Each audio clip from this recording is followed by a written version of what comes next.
Hi friends, hope you guys are doing good. Appreciation versus pointing fingers, blame game. आज इस पे बात करेंगे. तो in our daily lives we face lot of problems, issues और उस दौरान पे अपने को डिसाइड करना पड़ता है ड्यूरिंग द इशू. तो हमारे पास दो चॉइसेस होता है. कोई भी गलती करता है या मिस्टेक करता है या हमारे मन मुताबिक काम नहीं करता है, तो हमारे पास दो चॉइसेस होते हैं. तो उस इशू के दौरान में उस इंसान को ब्लेम कर सकते हम या फिर उसको अप्रिशिएट कर सकते हैं. तो ये दो चॉइसेस होते हैं हमारे पास. कभी भी आप ये ध्यान रखो कि जब भी इश्यूज आते हैं, प्रॉब्लम्स आती है, तो उस दौरान हमारे पास दो चॉइसेस होती है कि या तो हम उसको अप्रिशिएट कर सकते हैं या फिर उसके ऊपर फिंगर पॉइंट कर सकते हैं या ब्लेम कर सकते हैं. तो आसान क्या है? आसान ये है कि किसी ने गलती किया, मिस्टेक किया, point the fingers, blame the game. मतलब ब्लेम करो उसको बोलो कि भाई तुमने गलती किया. ये आसान है, इजी है, इसमें ज़्यादा तकलीफ नहीं होता है, प्रॉब्लम नहीं होता है और अपने आप को ऐसा लगता है कि अरे यार अब अपने डिसीजन ले लिया.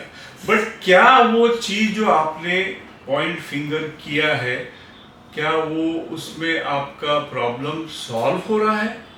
क्या आपने वो चेक किया? प्रॉब्लम सॉल्व नहीं होगा. जब आप किसी को ब्लेम करोगे, पॉइंट फिंगर करोगे, तो प्रॉब्लम सॉल्व नहीं होता है. इनफैक्ट उसमें नेगेटिविटी बढ़ती है और वो डिफेंसिवनेस बढ़ता है. तो वहाँ पे काम आपका होगा नहीं, क्योंकि आपने जिस इंसान को फिंगर पॉइंट किया वो नेगेटिविटी में चला जाएगा, तो उसमें फ़ायदा कुछ नहीं होगा. तो करना क्या है? करना ये है, फॉर एग्जाम्पल मैं आपको बताता हूँ. दो ब्रांच मैनेजर हैं, दोनों के पास 5-5 लोगों की टीम है. अब एक मैनेजर जो है वो स्ट्रांग हेडेड है और गुस्से वाला है और टास्क मास्टर है, काम अच्छा करता है, मतलब ऐसा जरूरी नहीं कि इज अ फेलियर. बट उसके टीम मेंबर में अगर किसी ने भी कोई गलती किया तो इमीडिएटली वो बोलता है कि यार तूने गलत कर दिया, तेरे वजह से पूरा मेरा नुकसान हो गया, तू किसी काम का नहीं है, तेरे को तो मैंने रख के बहुत बड़ा गलती कर दिया. तो ये सारी चीज़ें वो बोलता है.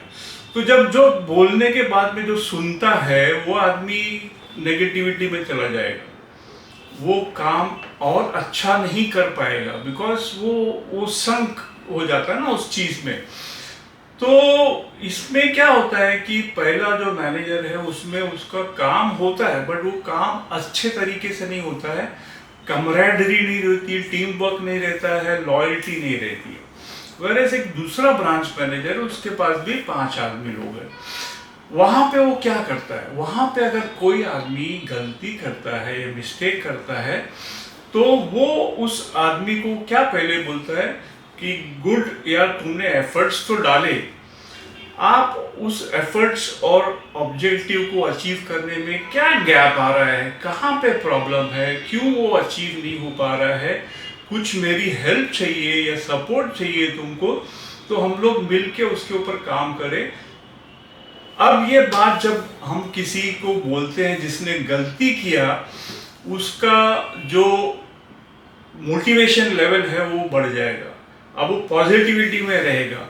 अब उसको मालूम है कि मेरी गलती की वजह से मैंने ये काम नहीं किया, तो अब उसके ऊपर वो इम्प्रूवमेंट करेगा. तो यहाँ पे आपको गौर करना है कि पहला वाला जो मैनेजर है वो प्रॉब्लम को सिर्फ आइडेंटिफाई कर रहा है, उसके ऊपर काम नहीं कर रहा है, उसको सपोर्ट नहीं कर रहा है, उसको गाइड नहीं कर रहा है, उसको समझा नहीं रहा है, बट सिर्फ पॉइंट फिंगर कर रहा है, मतलब ब्लेम गेम. वेरएस इन दूसरे वाले मैनेजर का क्या रोल है, वो एक सपोर्टिव मैनेजर है. वो प्रॉब्लम को समझता है और उसके ऊपर काम करता है, उसको सॉल्यूशन देता है एंड देन उसको पॉजिटिव मोड में डलवाता है. तो इस प्रकार से अप्रिसिएशन, देखो मैं बोल रहा हूँ कि इजी नहीं है, बहुत मुश्किल से लोगों के मुंह से निकलता है गुड जॉब डन. क्योंकि it requires lot of guts. Whereas जो ब्लेम गेम करना है, किसी के ऊपर फिंगर पॉइंट करना है, बहुत इजी है, फट से मुंह से निकलता है, अरे यार तूने ये गलत किया। सो प्लीज अंडरस्टैंड, जब भी हम ऐसे सिचुएशन में आते हैं, जब ऐसे इश्यूज को फेस करते हैं, तो आप एक स्टेप पीछे जाओ और आप सोचो कि क्या आप सॉल्यूशन दे रहे हो, क्या आप अप्रिसिएशन कर रहे हो, क्या आप ग्रोथ प्रोस्पेक्टिव दिखा रहे हो।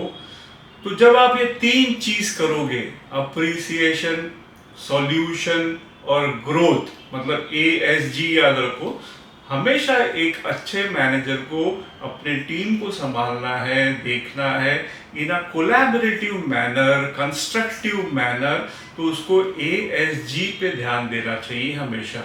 मतलब क्या, हमेशा अप्रिशिएट करो, कुछ तो एफर्ट डालता है ना, तभी तो वो आगे बढ़ रहा है। बट क्या है, हम बोलते नहीं है कि भाई तेरा एफर्ट्स था, अब तक जो एफर्ट डाला बहुत अच्छा, बट कहाँ पे प्रॉब्लम आ रहा है, understand, root cause, gap analysis, उसके बाद सपोर्ट, उसके बाद में उसको ग्रोथ एस्पेक्ट। तो ये सब चीजें जब आप करोगे तो you will develop loyalty in the team, team work in the team, collaboration in the team. तो ये कमरेडरी होगी और काम अच्छा होगा and everybody work toward the main mission of growth and development. So please understand, appreciation is always takes you ahead in a right direction, but fingering point finger blame game ये आपको help नहीं करेगा, ये in fact negativity पे ही आपको लाके छोड़ देगा, बिकॉज वहाँ पे सॉल्यूशन नहीं मिल रहा है उसको, वहाँ पे सिर्फ खाली ब्लेम गेम हो रहा है। तो ये आसान तरीका है ना कि ब्लेम गेम कर दो और अपने काम से हट जाओ, बट सॉल्यूशन देना इज वेरी इंपॉर्टेंट एंड वो बहुत डिफिकल्ट होता है लोगों के लिए। तो वो सीखो, उसको समझो कि भाई आपको गैप एनालिसिस करना है, understand the problem and provide support and solution. तो ये मेरे को समझाना था कि अप्रिसिएशन करना चाहिए कि ब्लेम गेम करना चाहिए। So I thought this may be the best way of making you guys understand. So I'm ending my video. All the best. Good luck. Bye.